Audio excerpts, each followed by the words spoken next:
Doctor Babasaheb आंबेडकरांना त्यांच्या जयंतीनिमित्त विनम्र अभिवादन करून मी माझ्या भाषणास सुरुवात करते. परिस्थिती माणसाला घडवतही नाही आणि परिस्थिती माणसाला बिघडवतही नाही. माणूसच परिस्थिती घडवतो आणि माणूसच परिस्थिती बिघडवतो. तुम्हीच सांगा, डॉक्टर बाबासाहेब आंबेडकरांचे वडील काय करोडपती होते का अफगाणीच होते? अहो, साधं पुस्तक विकत घेऊन देता येत नव्हतं त्यांना. बाबासाहेबांना वाचनाची आवड आहे पण घेऊन देता येत नाही. एक वेळ ते स्वतः उपाशी राहून पोराला पुस्तक आणून द्यायचे. यात मात्र परिस्थिती आडी आली नाही. तुम्हाला डॉक्टर बाबासाहेब आंबेडकरांचा सर्वात महत्त्वाचा गुण माहित आहे का? त्यांनी त्यांच्या आयुष्यात वाचलेलं पुस्तक ते पुन्हा कधीच विसरत नव्हते. एवढी बुद्धिमत्ता त्यांच्याकडे होती. ती काय वरून आली का दिलीच जास्त होती? नाही. ते म्हणतात ती मी कमावली. कशी कमावली? माझ्या परिस्थितीतून कमावली. माझ्या वडिलांची आर्थिक परिस्थिती अशी नव्हती की मी एखादं पुस्तक विकत घ्यावं, म्हणून जेव्हा माझ्या हातात एखादं पुस्तक पडायचं तेव्हा मला असं वाटायचं की आज हे पुस्तक माझ्या हातात पडलंय, परंतु पुन्हा उभ्या आयुष्यात हे पुस्तक माझ्या हाती पडेल की नाही पडेल हे माहीत नाही. म्हणून हे पुस्तक आत्ताच असं वाचूया की पुन्हा वाचण्याची गरज पडणार नाही.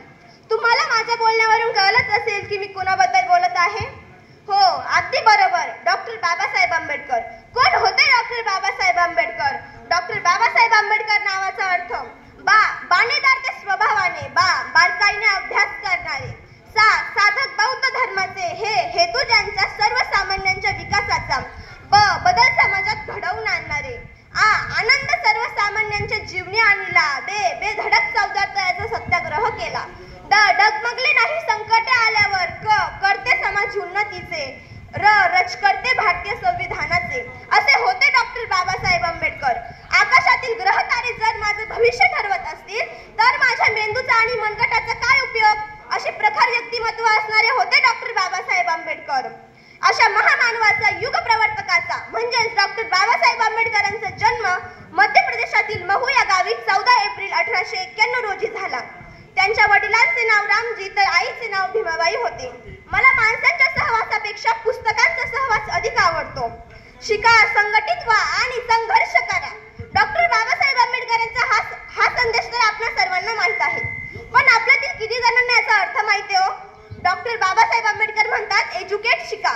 शिका म्हणजे नुसतं डिग्र्या सुटण्याला महत्व नाही. शिका म्हणजे औद्योगिक शिक्षणाबरोबरच परिवर्तनाचा लढाही शिका. शिका म्हणजे शिक्षण घ्या, ज्ञानी व्हा.